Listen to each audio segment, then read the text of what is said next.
All right, Carolyn, I mentioned before I hit record that you've been on my list of people to contact to do a discussion with because honestly, I listen to you and I listen to different podcasts you've been on. I've listened to different webinars that you've hosted.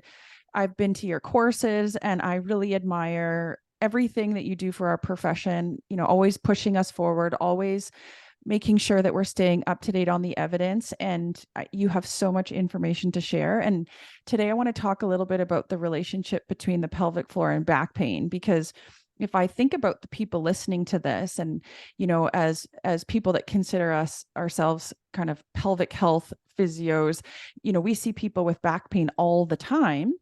And I think that we often delineate between pelvic floor physio and ortho physio when, I mean, it's so blended, or it should be blended. Um, and I think some people think, oh, I should see someone for my back pain and someone for my pelvic floor issues. And I look forward to this conversation where we can blend them a little bit. So thank you for being here. And I'm hoping you can start by letting everybody know who Carolyn is. Awesome. Well, thank you, Mel, first of all, for inviting me and for, this is a topic that is near and dear to my heart. And so I'm a physio. I live in Ontario, about 2 hours north of Toronto, and I graduated in 1987 from McMaster University, so quite a few years ago. And I primarily practiced in orthopedics, actually, until I started in pelvic health in about 2000. And my background really is that I am a McKenzie credentialed physio. So I take a very sort of active, patient empowered approach. I guess that's always been my my first job was at the Canadian Back Institute in orthopedics. And back then, all we had was exercise, right? There were no modalities for the whole sort of 6 or 7 years that I was at CBI. And so I really learned to use exercise and an active approach. So that's kind of where I came from. And then I started in pelvic health, like many pelvic health physios do, because of my own pelvic health issues. I had a big first baby and some stress incontinence by the time I was 35.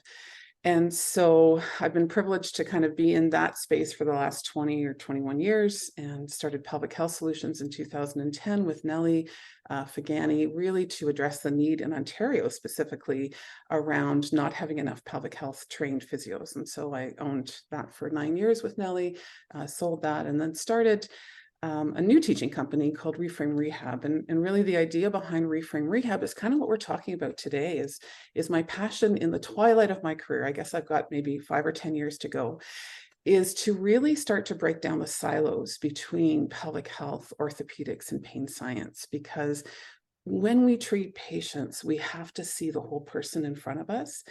And their pelvic floor health is interesting and relevant often, but cannot be separated from their low back pain or their hip pain. And so we really have to start looking at that. And of course, what we know about the pelvis is it's significantly guarded as an area of the body. That's a very important area to protect. And so most of what we see in pelvic pain actually is a top-down protective mechanism, which just means the brain's gotten really good at protecting that part of the body.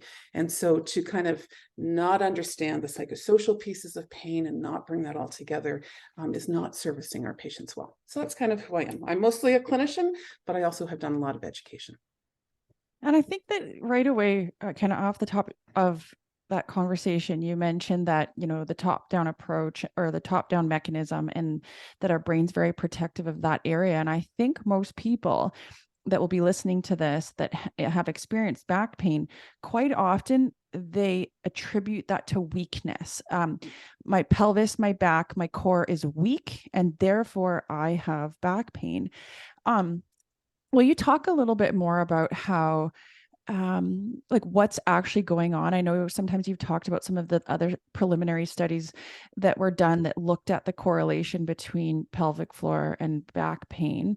Because I'm interested in going into that a little bit more and helping people understand it's not simply a weakness. Right. That's a great question, Mel.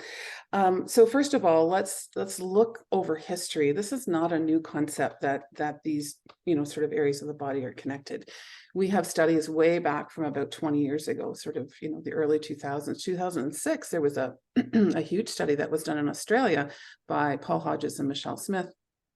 They followed 38,000 women over a period of 5 years and tried to figure out sort of who was who was the most likely to get low back pain in that 5-year period, and what were the predictors, right? And the two things that actually floated up to the top over that 5-year period were women who had a pelvic health problem, so incontinence or pelvic pain, and or women who had respiratory problems. So we kind of think about either end of the canister, really, if we think about the respiratory diaphragm and the pelvic diaphragm. So that was interesting. And then we've had studies by Eliason, which was a big study that looked specifically at, low back pain, women who came in with low back pain, and what percentage of them had a pelvic health problem. And in her study, about 78% of them did.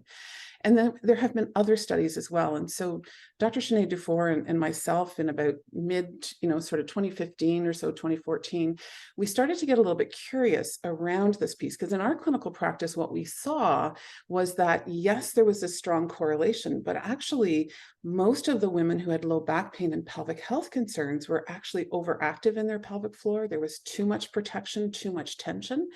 And yet what we were continuing to see in physiotherapy is a lot of core strengthening. Well, why are we strengthening muscles that are already guarded, protective, tight, however, kind of whatever words you want to use there? And so we actually did the study where we looked at, so we recruited 182 women. And one of the really interesting things about that study was a prospective study, which just means we just was a one point in time study. We had these women in our office just once. And of those 182 women, only 85 women actually made it into the study. And the biggest reason for exclusion, so we had some exclusion criteria. And one of the biggest reasons for exclusion was a term called catastrophization. And catastrophization just means, and first of all, let's normalize that, Mel. Everyone catastrophizes. We all do it because it gets us social assistance. When we have a problem, people come around and say, hey, Mel, I'll help you with that. You're going to be okay, right? Your husband's going to come along and say, it's okay, we'll get this, right? So catastrophization serves that purpose. But when catastrophization is ongoing, when we have pain, when it persists, then it's highly connected with pain that keeps going and keeps going and keeps going. And so catastrophization was the number one reason why women were excluded from our study. And these were women who came to an orthopedic practice for low back pain. Now, whenever I still teach about the study, I ask everyone kind of who's taking the course or in the room, I'll say, how many of you currently measure catastrophization in your low back pain patients? And I would say less than 10% of people will raise their hands. In fact, almost no one does in physiotherapy practice. I would say in chiropractic practice, in medicine, we don't look at that, although we know it's an important construct. And so we lost half of our study candidates to catastrophization. And that's an important thing to consider. The ones who were left then, we then did a blinded study. So there was a blinded pelvic floor physio who did not know what their screening questionnaire showed and whether or not they self-reported a pelvic health problem. And then we had a blinded physio who also then did an orthopedic assessment, right? And what we found in that study was, in fact, of those 85 women, 95% of them self-reported a pelvic health complaint, at least one. And these were women who came into the study with low back pain to an orthopedic practice. They didn't come for pelvic health. So first of all, we need to start looking at the correlation. So that was a strong correlation. And then when we did the double-blind study, actually the number one presentation in their pelvic health complaints was actually overactivity or tenderness on palpation. So this concept, again, 71% of those women had overactivity or tenderness on palpation. So when we think about, okay, we need to strengthen these women's cores who have low back pain, in fact, if the majority of them are overactive, that doesn't actually make any sense. What we actually have to do is to downtrain, to teach people how to relax, to stop guarding, right? And we do have, I think, 2 systematic reviews now in the last maybe 3 or 4 years that have shown that in kinematic studies of men and women with low back pain, that actually stiffer, more guarded movement is more common in low back pain patients than weakness. Right. So it's not just in the pelvic health world, in the orthopedic world as well. We have this idea that actually persistent low back pain has more to do with guarding and tension. So we have to question, right, that piece. Yeah. Absolutely. I ask that quite often. I picture this when people come in, and quite often, we talk about this with different visuals or different descriptions. And quite often I'll ask people, like, tell me what you do. For example, like they'll maybe say my back pain's worse after I go to the gym. Tell me, walk me through in your head some of the things that you're trying to do. Just tell me what you like when you step up to that machine or you step up to lift that heavy weight. Tell me what you do. Well, I brace my core. Oh, tell me why. Well, because I have to protect my back, right? And so, quite often I'll say, well, do you also brace your biceps, or do you find yourself squeezing your quads the whole time? And they're like, no. But sometimes I think that we've created this different story or this different thought about the core and pelvic floor, and that these are muscles we're supposed to hold tight all the time. But it's funny when you said that, back to the study in 2006, when you said that the two strongest correlations were with pelvic floor dysfunction and respiratory dysfunction. I don't know how many times, people come in and I send them home with different breathing exercises. I'm sure many of them are thinking, this crazy physio, I told her I have back pain and we're breathing. Like, what? And I think, I think I'm going to be able to share that with them now and just kind of explain, like, there is a reason for this, or there's a reason we're starting here, because I think it's just so different than the messaging that they've been getting, right?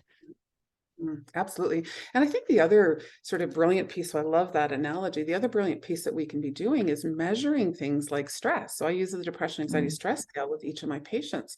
And so I can build a clinical reasoning and an expectation that actually breathing is going to help when their stress levels are at the moderate category or higher.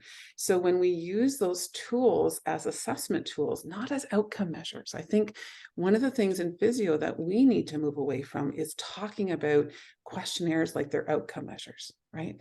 They're actually assessment tools for the psychosocial domain of pain, which is as relevant as the tissue components that they're presenting with, right? Mm-hmm. That's another way to kind of say, we're working on breathing to help you with that stress response, to evoke the relaxation response. And guess what? When our breathing diaphragm works better, so does our pelvic floor diaphragm. It's a piston, right? So we can take a mechanical approach, we could take a psychosocial approach. Yeah, it's brilliant. I send out those same questionnaires as part of my assessment when people fill that out before they come in. And I'll never forget this one lady actually that said to me, I think she came in a bit skeptical. She's like, why are you at, like, this is kind of, I think she herself worked in mental health, some sort of mental health field.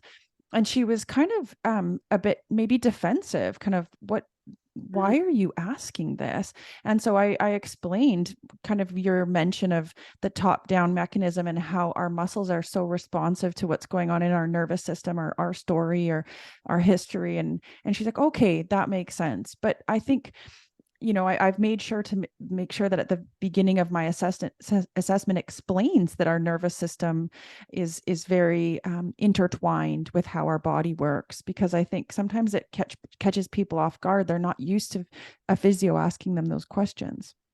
And I think, Melissa, that's a really good point. And again, some physios are scared to ask those questions for that very reason. They think, oh, I'm stepping outside my scope. Mm-hmm. But let's go back to the definition of pain. If you treat pain, you have to look at the definition, which says pain is a sensory and emotional experience that protects us from actual harm or potential harm, right? So if it's sensory and emotional, and all you assess is the sensory tissue-based pieces of pain, you are not assessing pain.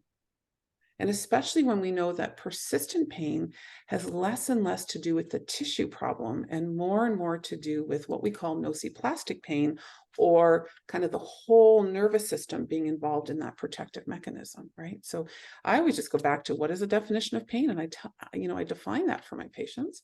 And the other thing I do to help with that piece, because I think some physios are going to say, well, I'm not using that because I'm stepping out of scope, is I will send in my sort of email that introduces why I'm asking this questionnaire, kind of this little blurb around, in our practice, we take a whole person approach, and pain is both a bodily experience as well as an emotional experience. And we have to address both pieces if we're going to look at pain. So just, call it right up front, but then stay in that framework as well. And don't talk about the emotional piece and then just treat the tissues. That doesn't work either, right? Mm-hmm. What about, so, because I think it was in, you guys expanded on your study and wanted to know a little bit more about how, because I picture in my practice, especially when I send out, those detailed questionnaires, like you said, you're setting the stage for what maybe they can expect when they come in. Nobody's surprised when I ask them about some of their quote unquote embarrassing symptoms around leaking, pain with intercourse, pain with in the pelvis, difficulty pooping, like anything like that. They're not surprised that I'm asking that. However, I know that, let's say, they're going to see someone that works in a traditional orthopedic setting. They're coming in, they've got back pain.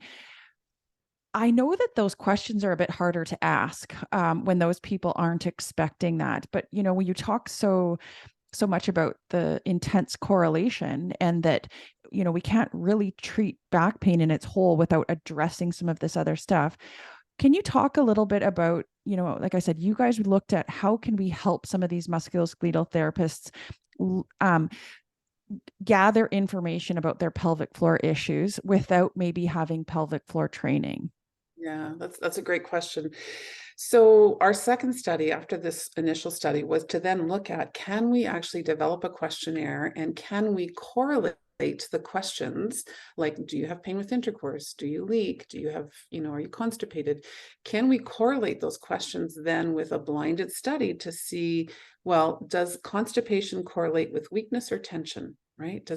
Does pain with intercourse correlate with weakness or tension, so that we could give orthopedic clinicians some language around asking those questions, and then a bit of direction around, well, who might need core strengthening, because we don't have to throw out the baby with the bathwater. We have some folks who are very weak and will benefit from having core strengthening. So I do some core strengthening with the right person at the right time, but I got to tell you, it's 10-20% of my back pain patients, right? Not the majority of them. And that probably is a shift for many clinicians at this point.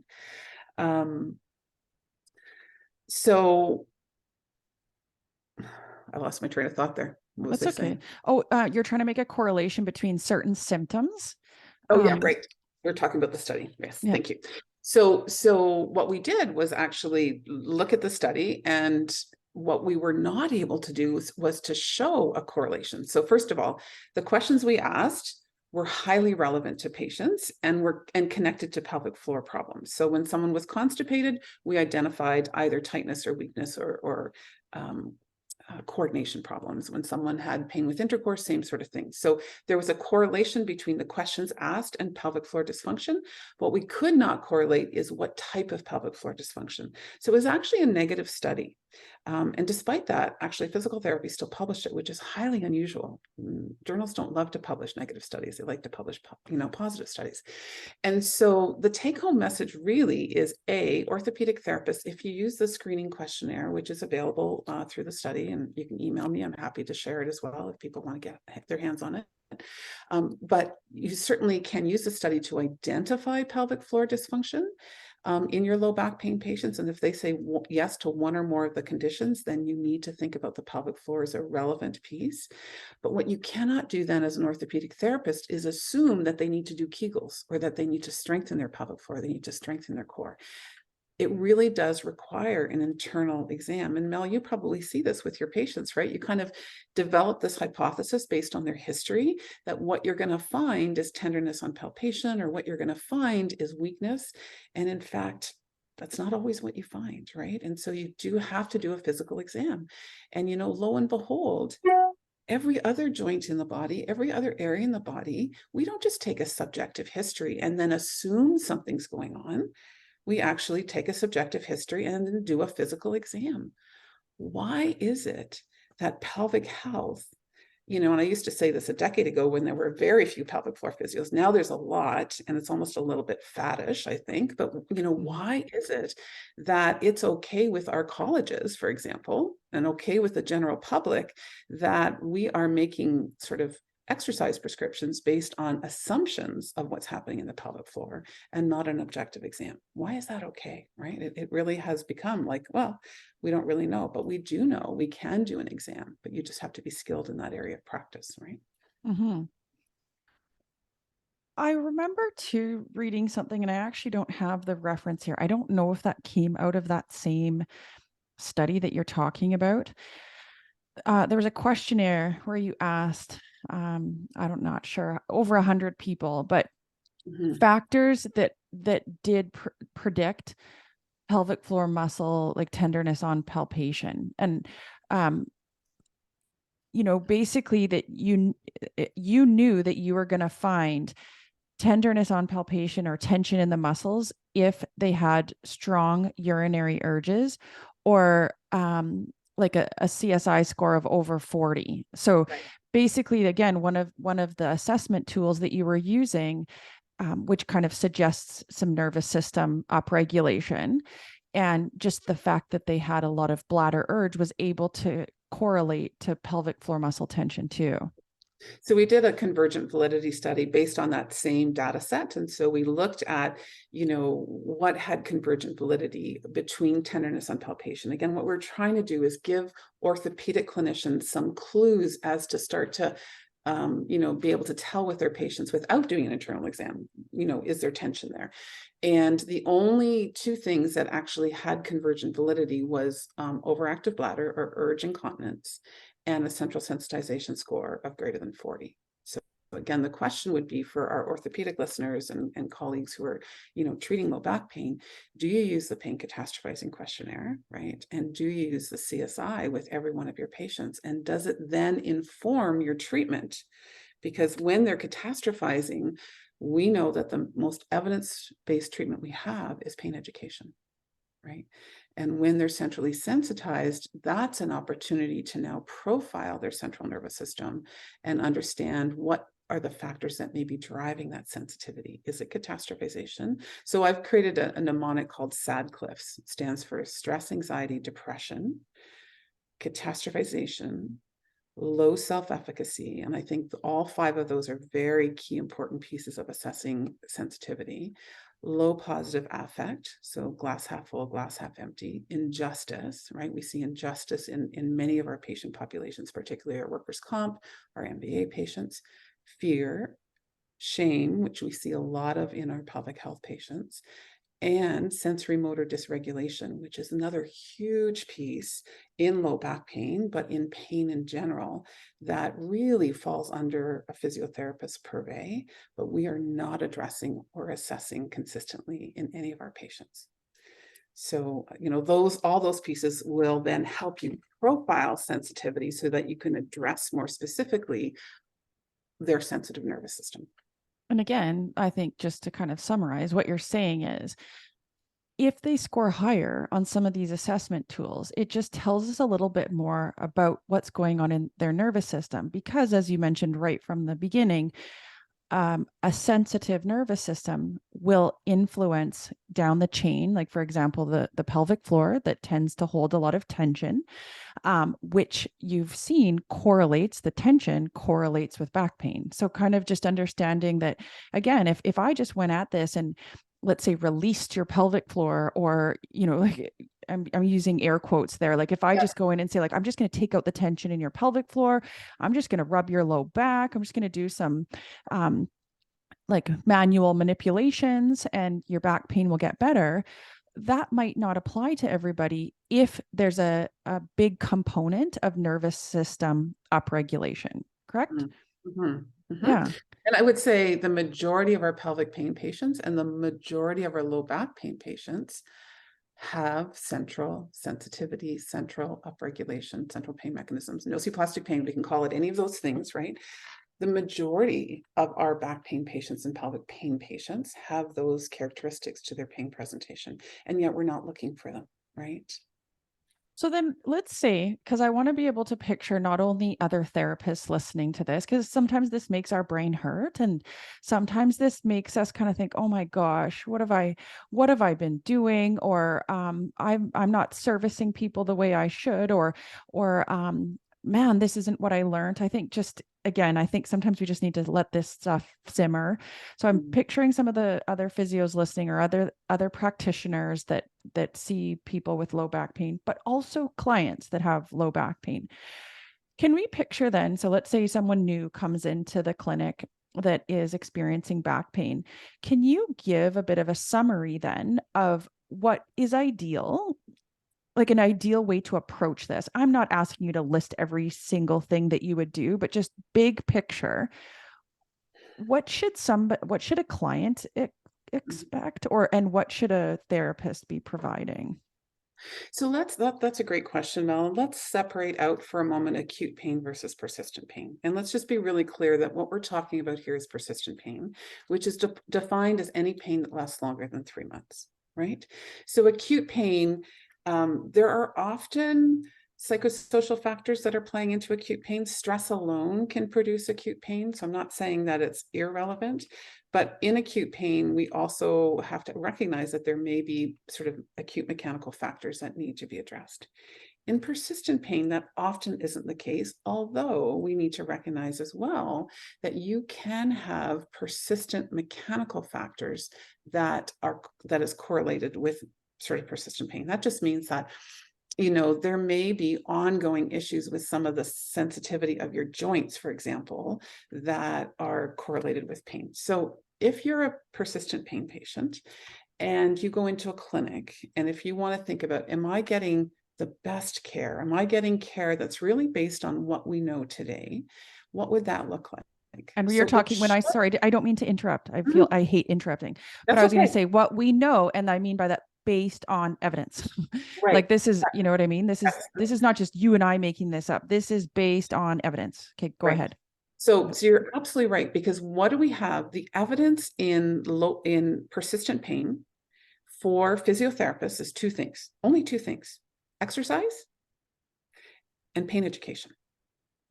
Right. And so one of the things I want to challenge our colleagues to think about is every time I teach a course, I teach a course on a framework for treating persistent pain where we go over all of this stuff. And every time I poll each and every class, I ask them, how many of you have taken a pain education course, like really learned and studied how to teach pain to patients? Less than 10% now. In Canada, less than 10%. And yet this has been level 1 evidence for a decade. Right. So my first challenge to our colleagues is you need to take a pain education course. And if you're listening in BC, people like Neil Pearson have been doing this for a long time, and he certainly has great expertise in teaching that piece. We need to embrace that. So if you're a patient and you come into a clinic, what you should expect is that your clinician talks about your problem, listens to your story, really pays attention, gives you opportunity to tell your story. And for many patients, that might take a half hour. Some patients, it takes an hour to really get all of the pieces of their story. And as clinicians, we need to be okay with that. There's huge value in developing that therapeutic relationship and in really listening to what the patient believes is going on. So first of all, as a patient, you should feel believed, listened, and heard. The second thing is if you're listening for, is this clinician really going to be able to help me? Have they done a really good physical exam? So everyone should have a good physical exam, looking for mechanical factors that are contributing to their pain experience. And then the third piece is, have they talked to me about my emotional sort of factors that are contributing to my pain experience? Stress, anxiety, mood, thought processes. Has that been assessed and addressed in my history taking? And then is that part of the approach that they're taking? Because if they're not, the likelihood, based on evidence, that someone is going to be able to help you on your journey with persistent pain. And let's be really clear, we are at a point in our history and our research and our data that we can treat pain, that we can change pain, not just manage pain. We're not talking about just teaching people how to cope with pain and function with pain. We're talking about treating the pain system, right? Changing their pain experience so that their journey is no longer sort of through life, is no longer attached with this persistent pain. That's what you should be listening for. Mm-hmm. And I think you said this a little while ago, and I just want to mirror this again, is that some physios will be listening to this and thinking like, oh gosh, how do I ask about people's stress and anxiety and depression and their mood? Like, I'm not a mental health therapist, but I think that's where we can fall on those standardized assessment tools. Is that you don't necessarily need to know all the questions to ask. Someone else has created these, and I find that it really helps me. I can screen it really quickly just to see, okay, this is something I need to really listen to, or do you know what, this is not this person's big thing right now. I don't need to really focus on that right now. And sometimes, it really helps me to just be able to kind of see what the low hanging fruit is, or what stands out first. And I think that I can picture that. It took me a long time to incorporate a lot of those outcome measures, or like assessment tools, into my practice, because I couldn't, it was something different, and anything different can take a while to introduce. But even one at a time, and just starting to, oh, okay, I see how this is helpful. I wonder if now, what else am I missing? What else do I feel like I'm not gathering? And then find the right tool that kind of complements after that. But anyways, I could picture someone saying like, oh, this is not my scope. But I think that's again, a really great observation. And I'm going to challenge our colleagues to start to look more critically at the literature. First of all, we're talking about low back pain, which we are. The authors are going to evade me for a moment. Mike Nichols and Stephen George did a lovely paper in 2010 looking at a psychologically informed approach for physiotherapists for low back pain. It lays out really clearly what to do in the assessment stage, what to do in the treatment planning stage, what to do in the reassessment, discharge planning stage. And so there are articles out there that have laid this approach out really nicely. But the other thing I want to really sort of get clinicians to think about, and even patients to think about, is things like depression, right? I'm not a psychotherapist. You're not a psychotherapist. I don't treat depression through psychotherapy. But there's strong evidence. So first of all, Timothy Weidman, who's a colleague, a physiotherapy colleague at McGill, has shown very clearly 10 years ago in a paper that showed that orthopedic injuries, 25 to 50% of people who present with orthopedic injuries have comorbid depression. Right? That's huge. So a quarter to half of your patient population with orthopedic injuries has comorbid depression. Are we asking? The second thing is, what do we know that really helps with comorbid depression? Exercise, right? Walking, weight training. The World Health Organization has said very clearly that weight training a couple of times a week is really helpful for depression. Yoga. There are things that we can prescribe as movement clinicians to help people with their depression, which will then decrease the sensitivity of their nervous system.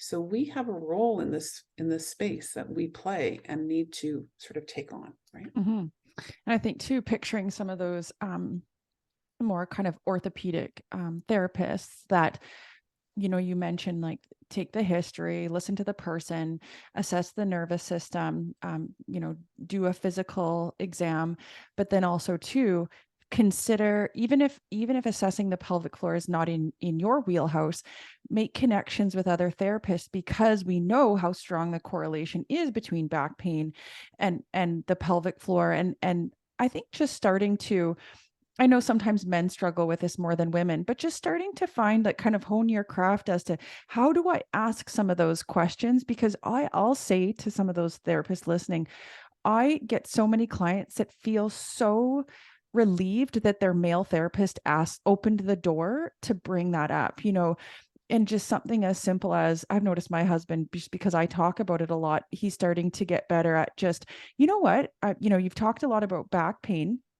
Did you know that there's actually a lot of information saying that the pelvic floor can be really related to back pain? Do you struggle with anything like leaking or pain in your pelvis with anything? Because I wouldn't be surprised if you had that. And just, you don't have to share anything else with me, but I just want you to know that there are therapists that also look at this area, and that might be something that, if we're not getting anywhere, that might be something else that you need to address, or what have you, without putting them on the spot. But just opening the door. Those clients are so thankful that their male therapist brought that up. Mm-hmm. And again, so I think what's really important here is it's our comfort level. Yeah. Right. Yes. That we're not comfortable with it, not that the patient's not comfortable with it. Yes. And in that second study, that validation study where we were looking at creating a questionnaire, it was the first study where we were identifying low back pain. It was that study. Remember I said catastrophization was the number one reason for exclusion? The second reason was they didn't want to have an internal exam, right? Because these people were coming Right. for low back pain. And so, but what was really interesting, 2 sites actually produced the majority of our data. And one site was a small clinic, owned by a male and a female, not related, not husband and wife, but just a male and a female. They had worked together for 20 years. And the male physio screened everyone for pelvic health problems. That was just, he had been taught, that was part of it. He was very comfortable doing it. And in that site, there was only a 2% refusal rate. And in the other site, which was a very large orthopedic practice where the pelvic health physio worked at the back of the clinic, kind of in that dark space where no one went, and the other orthopedic therapists weren't comfortable talking and screening for pelvic health, they had a 45% exclusion rate for refusal to have an internal exam. So that is not the patient's issue. It is our issue. We're not asking the questions. We're not comfortable asking the questions. And so we need to get some skills in that area. Absolutely. I'm wondering, I want to just ask a couple things, that common messages that I hear all the time, but that also clients hear all the time. One of them was just, if you have back pain, your core is weak, you need to hold your core tight. We've kind of already addressed that, again, that does, if you think of another area of the body, you have leg pain, my treatment wouldn't necessarily be like, well, let's just squeeze your leg all the time. I mean, that's going to fix everything if you just engage your leg muscles all the time. We don't apply that anywhere else in the body. So can you imagine that if you applied that same thing to your core and your pelvic floor, that maybe the result wouldn't be favorable? That's a common one. We've kind of already talked about that. What about things like, you and I talked a little bit about this before we hit record, but I think I'm hearing a tendency lately for all these rules. Don't bend. So from now on, no bending forward without bending your knees, or you must bend forward. So can you talk a little bit about, because that's another thing that circulates with back pain is, okay, I'm not supposed to do this. I'm not supposed to do this. I'm not supposed to do this. Yeah, that's great. Probably one of the leading physiotherapists, I think, in this area right now is Peter O'Sullivan and the work that he's doing. And he created a nice little 10-item sort of synopsis for patients and clinicians. And I have that hanging in my office. I print that out. It's an infographic. And it really starts to generate discussions, right? So sort of 10 basic facts that are myths that we believe culturally to be true, right? And some of them are around imaging, that imaging will tell us what's going on in the spine. And we know that imaging is poorly correlated with pain, that, core strengthening is sort of the go-to strategy, that back pain is dangerous, and that when we have an episode of back pain, we now have to be careful for the rest of our life, right? And he is doing a lot of work with Dr. Ben Wand in Australia as well. Why are these Australians always the really brilliant ones who are just leading the charge? But they are nonetheless. And so Dr. Ben Wand is also doing a lot of work, and they've created a new model called Fit for Purpose. And the idea in the Fit for Purpose model is that the message that patients get is that once they've had a back pain episode, their back is no longer fit for purpose. And there is just no evidence to support that. Our backs are strong, robust, fit for what we need it to do. Whatever we train our spines to do, we can do, right? Our spines are not fragile, but somehow culturally we have really developed kind of that myth that spines are fragile. And I think if we really hold up the mirror closely, we have to accept some responsibility for that as practitioners, right? As clinicians who have kind of continued on that myth around you have to protect your spine. And of course, we, look at how much money has been spent on ergonomics in the workplace. Billions of dollars have been spent on ergonomics in the workplace. And yet ergonomics has done nothing to change the trajectory of low back pain. Right? So if ergonomics were so important, we would see actually the incidence of back pain disability decrease over time. And yet, where we're still going, this, we're still increasing the rate. It's the number one cause of disability worldwide. And that rate continues to increase. We have great imaging capacity, hasn't changed a thing, right? In fact, we've got really good studies that show that when a patient is given their imaging or told in detail about their imaging, their outcomes are worse. Why? Because they start to worry about all these bits and pieces that are actually normal wear and tear changes, like getting gray hair and wrinkles, right?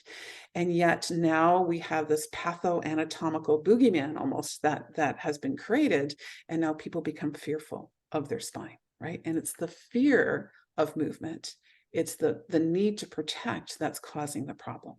So Mhm. it really is very much a cultural issue that we have developed. And as a culture, we need to move away from it.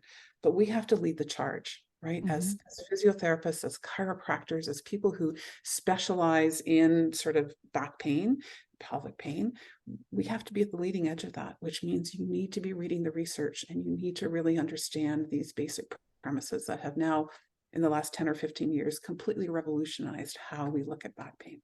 Can you just really quickly mention to people, because I think sometimes I mean, I see firsthand, this is part of the reason I do this podcast, is it's hard for research to make it to the public or to make it to practitioners. And so I think maybe just a quick mention as to like, so if this is all founded in research, why don't we hear about this? I mean, I don't remember the number, but that usually it's how many years before evidence makes it into practice. But that's why. So I think some people will listen and be like, well, this can't be true because this is not what I hear. Mhm. So you're absolutely right. It takes about 15 to 20 years for research to transform into practice. And so that's part of the issue.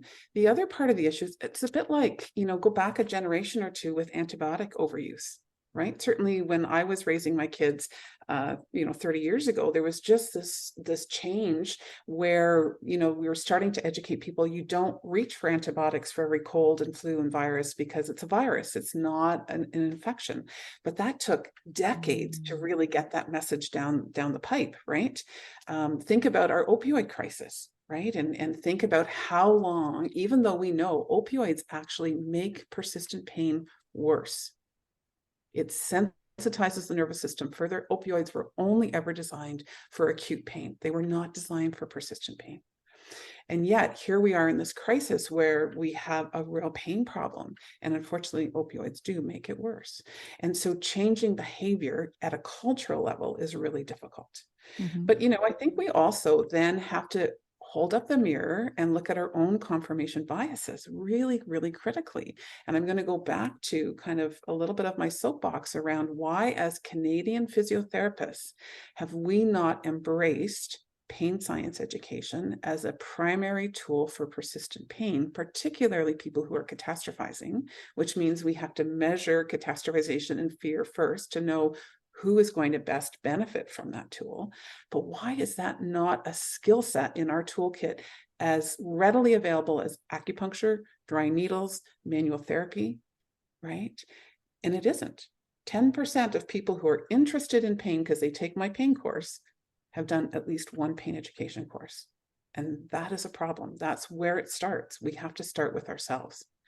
We can't change the public until we change ourselves. Yeah, absolutely. And that's what I wanted. That's actually kind of blends really nicely into the next thing that I'm hearing. I'm feeling a growing trend with maintenance treatments. I find that quite often if I'm seeing someone and I say, okay, I'd like to follow up on this in a month or something like that, quite often like, oh, I've got way too many appointments. And that sounds new to me. I don't remember people being so bogged down with, I've got to go to this weekly, I've got to go to this weekly. But I think there's become this I've got to go to keep my spine aligned, or I've got to go to make sure that I continue to feel well. And I mean, I think we've already answered this in our conversation, but I think that, what you're saying is, I mean, it's pain education and exercise that have been shown to be the most value as far as the evidence goes to managing back pain. Do you think sometimes these maintenance appointments, though, are really fueling kind of the psychosocial nature in some ways? It's like I connect with someone. I go to see someone that helps me feel better, because I think that's where some people will say, well, I don't know, I'm going weekly for these appointments and I do feel better. Mm-hmm. Right?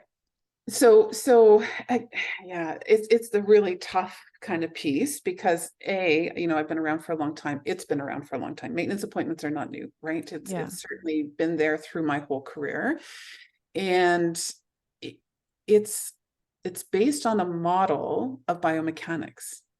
So the reason maintenance appointments are there is because as clinicians, and the clinicians that are enforcing the need for maintenance appointments are living in a framework of biomechanics, and they're not doing this to pad their cottage fund or do whatever, right? This is not an intentional piece. They firmly believe that biomechanics matter. But I'm going to go back in low back pain and direct you to Lederman in 2010, which is again an Australian physio who went through all the postural biomechanical explanations of low back pain, and more than a decade ago refuted that biomechanics explain low back pain. They just don't. Right? Our backs are fit for purpose. They're robust. We are not fragile. And so again, as clinicians, we have to move away from that.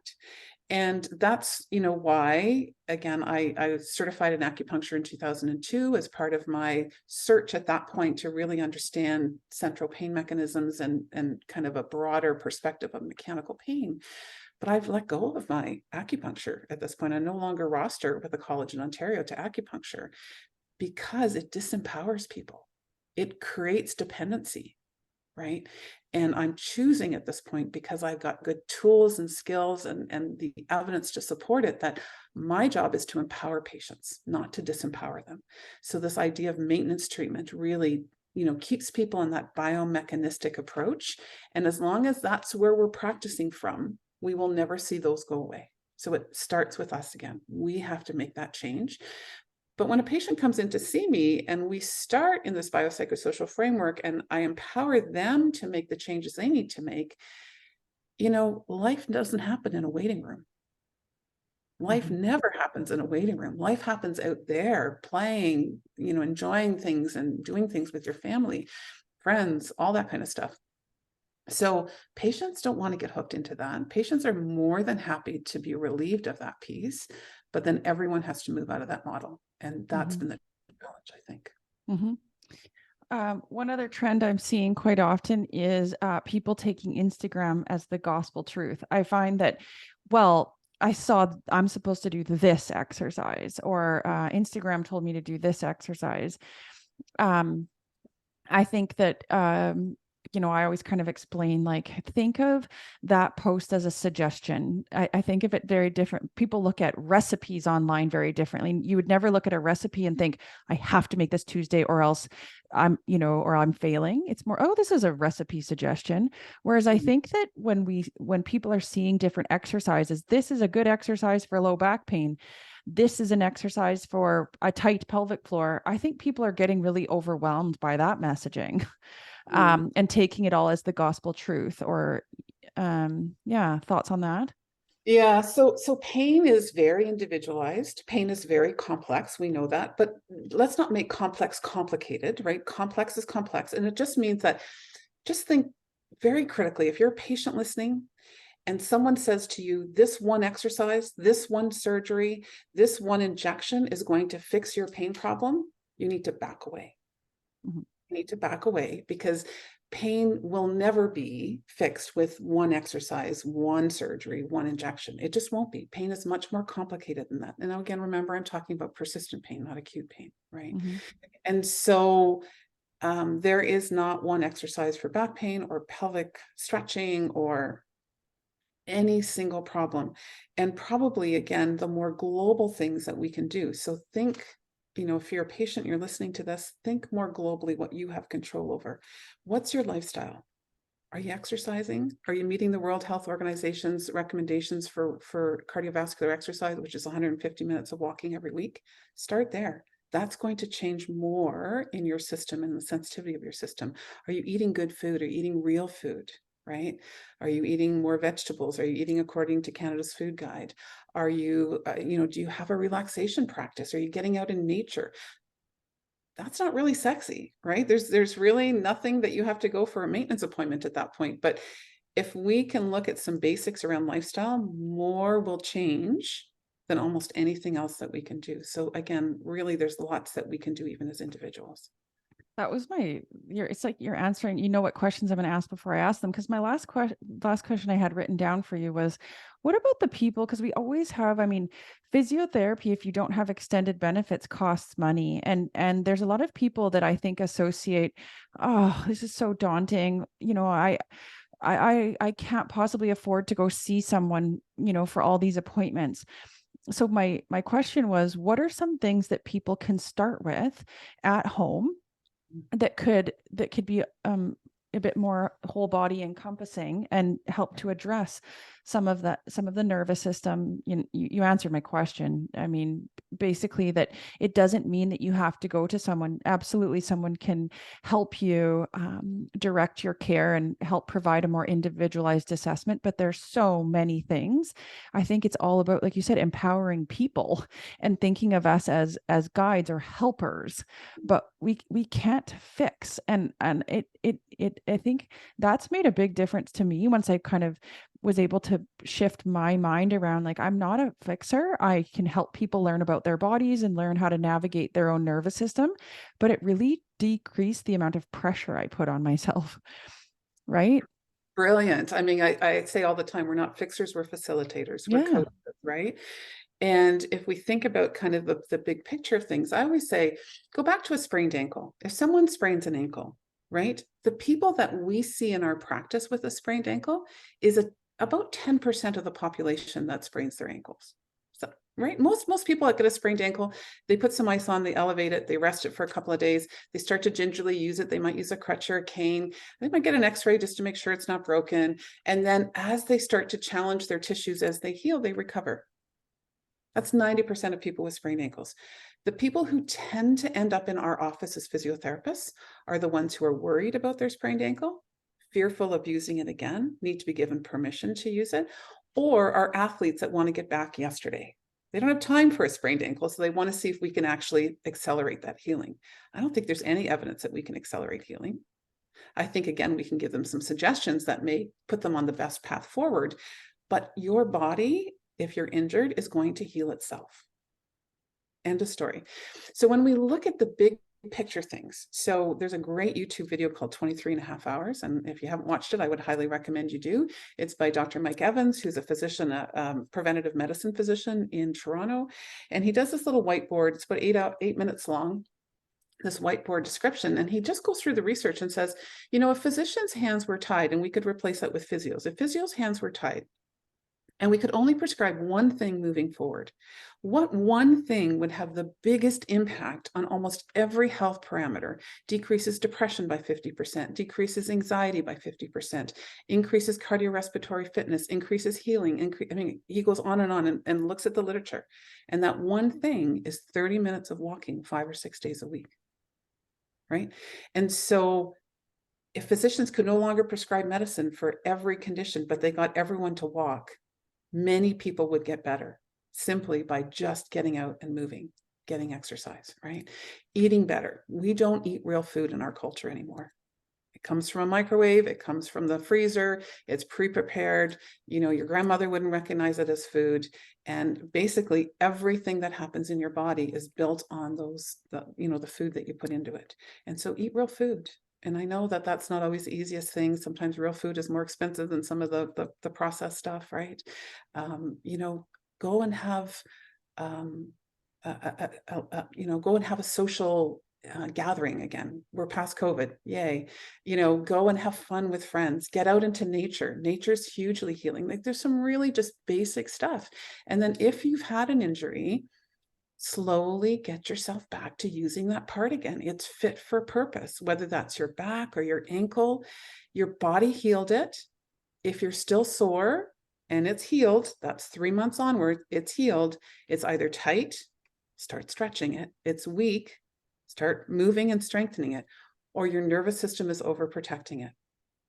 And then you need to start asking yourself questions like, okay, so what can I do to make my nervous system more healthy? If you're really anxious, talk to your doctor, talk to a counselor, talk to someone, deal with that anxiety. That piece is really important as well. So empower yourself to allow yourself to be healthier on that journey, because it really is about what you do, not about what your physio does, not about what your chiropractor does, not about what your physician does. We're all here to help you, but it is your journey.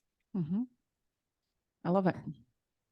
Is there anything that I didn't ask you, Carolyn, that you feel? I obviously want you to make sure at the end that you share where people can find you, because I would love to see more people take your courses. But anything else that I didn't ask you about that you feel is relevant to the conversation? I think the one thing that I think we're not having enough conversation around as a target for clinicians and for patients is this idea of sensory motor dysregulation. So this idea that as part of the sensitive nervous system, the way we move is mapped in our brain. And when we have persistent pain, one of the things that we're getting building evidence around is that those maps in our brain change. Our maps become defaulted to tension. They're attached to a pain neurotag or a responsive pain. And so we have an opportunity as physiotherapists and, as patients to start doing things again in a way that feels non-threatening, novel, so that your brain can stop guarding and protecting. It's not in your head. That's not what I'm saying. But this is not a psychosocial target. This is actually a physical target. And yet I would say most physiotherapists, it's not even on their radar. There was a beautiful study called the Resolve trial for low back pain that was published this year in JAMA, one of the most challenging journals to get in. It's published by Ben Wan and his group, looking at using the Fremantle questionnaire as an assessment tool for sensory motor dysregulation, and then treating sensory motor dysregulation specifically in low back pain. And we now have level 1 evidence that that is a part of low back pain treatment. So I think many physios are not, that's not even on their radar. So I would encourage you to start looking at that more critically. Mm-hmm. That's great. Carolyn, will you tell, because I know you have lots of different offerings through Reframe Rehab, and will you, I mean, obviously I will link everything in the show notes as to where people can find you. But will you speak a little bit maybe to just kind of the types of courses that you offer, so that people can, the style of teaching or the types of courses that you offer, so that people can find you and some of the other people that work with you on your website? Yeah, great. So 2 main ways at this point. Of course, in COVID, we started Reframe Rehab just at the beginning of COVID. And one of the things that we wanted to do with Reframe Rehab is to create an online, sort of live online approach to learning. So where people learned a little bit, but weekly for a series of maybe 4 to 6 weeks, rather than go to a weekend course, get dumped on and walk away and remember 20%. So all our courses are kind of over a series of weeks. The other thing that's really unique about Reframe Rehab, and I don't know that anyone does that, is we offer ongoing, we call them office hours. So ongoing 1-hour time slots with the instructor on a monthly basis, where you can go back and ask questions, review case studies. And so again, this idea of really embracing a biopsychosocial approach, which is really what we're all about at Reframe Rehab. And we've got some wonderful international instructors that have joined us kind of on that platform. And our goal really is to help clinicians embrace a biopsychosocial framework and to practically implement that into their clinical practice, because it's not an easy journey. It is a big switch from how we are trained biomechanically, and you don't have to throw out your biomechanics, but they're just a small piece of the whole picture, right? And so it's really helping clinicians to bridge that gap and to really embrace a biopsychosocial framework. So you can find us at reframerehab.com. You can follow us on Instagram. We would love to have you follow along. You can interact with us by emailing me directly. And once you take a course, you are welcome to my monthly office hours, where we have some great discussions on really the implementation piece and case studies. Well, listen, thank you again, just, not only for your time for this episode, but just for all you do. I always say to so many of the people that I talk to on here is I know how much of this is just your time, and that you dedicate this time for the betterment of our profession. And so for that, I really thank you. You're welcome. And thank you for having me. And thank you for taking the time and putting all this out there, because that takes a lot of time and energy as well. Yeah. Yeah.